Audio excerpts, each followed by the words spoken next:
This is small water pump. Connect the small water pump with the white water pipe, just like this, and fix the water pipe with the water pump together, and then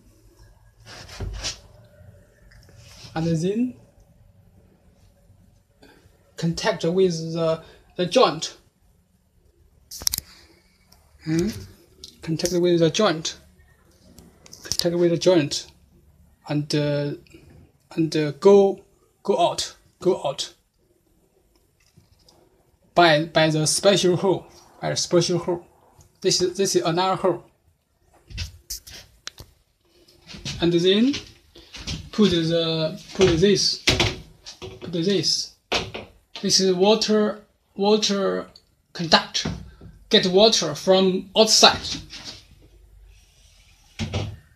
Get water from outside.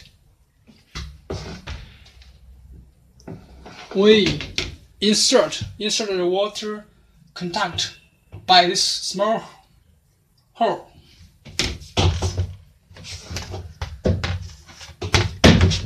Just like this.